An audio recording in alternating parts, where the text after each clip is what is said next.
caminho aconteceu que, chegando perto de Damasco, subitamente o cercou um resplendor de luz do céu, e caindo em terra, ouviu uma voz que lhe dizia: Saulo, Saulo, por que me persegues?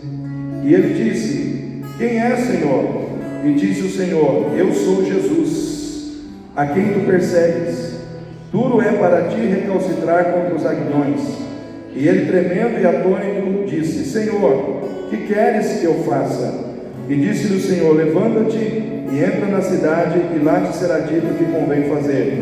E os homens que iam com ele pararam espantados, ouvindo a voz, mas não vendo ninguém. E Saulo levantou-se da terra, e abrindo os olhos não via ninguém.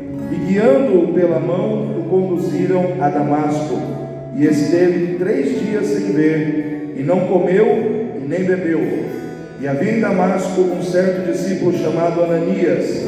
E disse-lhe o Senhor em visão: Ananias. E ele respondeu: Eis-me aqui, Senhor. E disse-lhe o Senhor: Levanta-te e vai à rua chamada direita, e pergunta em casa de Judas por um homem de Tarso chamado Saulo, pois eis que ele está orando. E numa visão ele viu que entrava um homem chamado Ananias, e punha sobre ele a mão para que ele tornasse a ver. E respondeu Ananias: Senhor, há muitos ouvi acerca deste homem, quantos males tem feito aos teus santos em Jerusalém, e aqui tem poder dos principais sacerdotes para prender a todos que invocam o teu nome. Disse-lhe, porém, o Senhor: Vai, porque este é para mim um vaso escolhido. Um vaso escolhido. Amém, irmãos? Um vaso escolhido. Eu quero dizer para você, querido, você é um vaso escolhido. Você é um vaso escolhido de Deus. Assim como o apóstolo Paulo também foi um vaso escolhido do Senhor. Então todos nós que estamos aqui em Cristo Jesus somos vasos escolhidos, vasos de honra, né?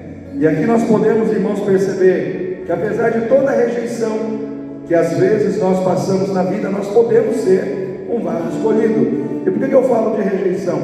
Porque o apóstolo Paulo ele foi rejeitado pelos cristãos, pelo fato de ele ser um homem que na época perseguia os cristãos, prendia os cristãos, maltratava os cristãos e até matava os cristãos. Ele era um homem que, em função do seu zelo pela lei judaica, ele se tornou um homem violento, um homem agressivo, um homem que, em nome da sua fé, ele não tinha, irmãos, medo de matar pessoas para defender a sua fé. E a Bíblia nos mostra que ele participou da morte de Estevão.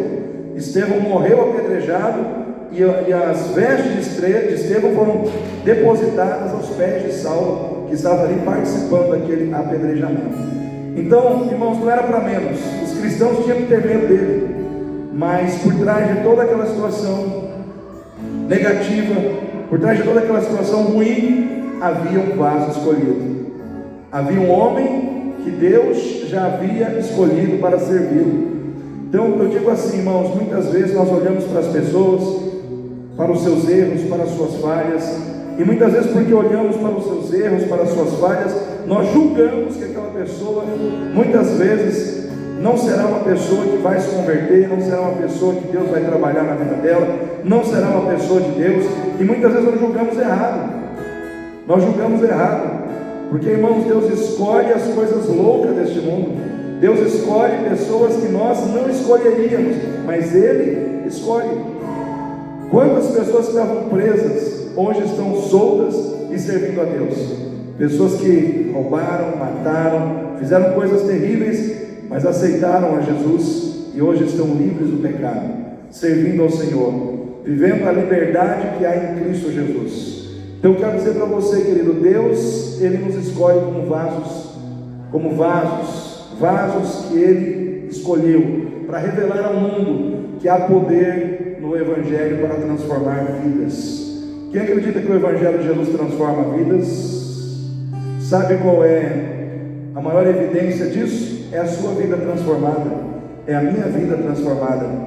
Paulo foi um vaso escolhido por Deus para revelar ao mundo o poder transformador do Evangelho na vida de uma pessoa. Porque, irmãos, com certeza muitas pessoas ficaram assustadas, perplexas, quando olharam para Saulo, antes da sua conversão e depois da sua conversão, quando olharam e viram quem era Saulo antes de conhecer a Cristo e quem Saulo se tornou depois de conhecer a Cristo, houve uma mudança radical.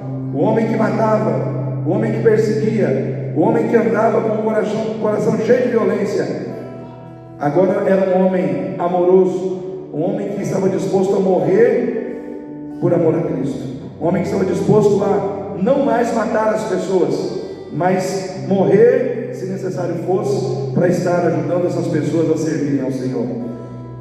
Houve uma mudança. O Senhor tirou do coração de Paulo a violência, o Senhor tirou do coração de Paulo o engano religioso, o Senhor tirou do coração de Paulo, irmãos, o ódio, o desejo de morte. O que o Senhor tirou do seu coração no momento que Ele entrou na sua vida? O que o Senhor tirou do seu coração, que muitas vezes fazia de você uma pessoa que andava em caminhos que não eram os caminhos de Deus? O que o Senhor tirou da sua vida? Irmãos, Deus tirou da minha vida muitas coisas. Não estou dizendo que eu sou perfeito, mas muitas coisas que antes eu tinha na minha vida, hoje não tem mais, porque o Senhor tirou. É assim, eu tenho certeza que foi na vida do Vitor, assim também tenho certeza que foi na vida dos irmãos que estão aqui. Deus, Ele entra na nossa vida para transformar a nossa vida para melhor. Amém, irmãos? Para melhor. Paulo se tornou um homem melhor. Paulo se tornou, irmãos, um servo de Deus melhor. Paulo se tornou uma pessoa melhor. Por quê? Porque Jesus entrou na vida dele. E aonde Jesus entra, Ele transforma. Ele opera a transformação, Ele opera a mudança. Paulo foi um vaso escolhido para revelar ao mundo que aquele que está em Cristo, ele pode manter o ânimo, ele pode manter a esperança, mesmo quando Deus o deixa no escuro. Paulo ficou no escuro 3 dias. A palavra de Deus diz que ele estava naquele cavalo indo para Damasco, com cartas que foram entregues a ele, para ele prender os cristãos e matar os cristãos. Mas Jesus apareceu para ele no caminho de Damasco, através de um resplendor, de uma luz, e ele caiu do cavalo, e ele foi ao chão, e diz a palavra de Deus, que ele perdeu a visão. Naquele momento ali ele ficou no escuro. Deus deixou Paulo no escuro, sem a visão das coisas que estariam à sua frente. Mas eu quero dizer para você, mesmo quando Deus te deixa no escuro, é possível você ter ânimo, é possível você ter disposição de andar e caminhar, porque quando nós estamos no escuro, Deus nos guia através da sua palavra. O Senhor muitas vezes tira a nossa visão para fazer dos nossos ouvidos a nossa visão. Às vezes nós queremos andar, irmãos, segundo a visão do nosso coração, e Deus quer nos guiar segundo a visão do seu coração. E muitas vezes, para que isso aconteça, Ele tem que nos deixar no escuro. Ele tem que tirar, irmãos, a nossa visão. Ele tem que deixar tudo escuro à nossa frente, para que a gente passe a depender mais dEle. Talvez hoje a gente está passando um momento de escuridão no Brasil em relação à definição da nossa política. Não sabemos direito o que vai acontecer, né? Porque hoje já foi noticiado aí no YouTube, né? Teve lives aí anunciando que houve fraude nas eleições, né? Uma live feita lá na Argentina, mostrando tudo o que aconteceu aqui no Brasil, que teve fraude. Ou seja, o que vai acontecer a partir de agora? Nós não sabemos. As coisas ficaram meio no escuro. Mas eu quero dizer para você, querido, independente da situação, Deus está guiando a sua vida. Amém? Deus está guiando os seus passos. Deus está guiando você. Não importa qual seja a escuridão que você tem que enfrentar, Deus não vai deixar você perdido no meio da escuridão. Ele vai conduzir você aonde você precisa chegar, a um lugar onde Ele vai te curar, a um lugar onde Ele vai te restaurar, a um lugar onde Ele vai trazer de volta a sua visão. Foi isso que Deus fez com Paulo.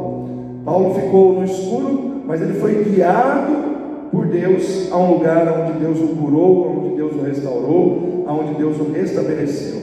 Eu quero dizer para você nessa noite, como vaso escolhido de Deus, você não vai ficar sem direção na vida.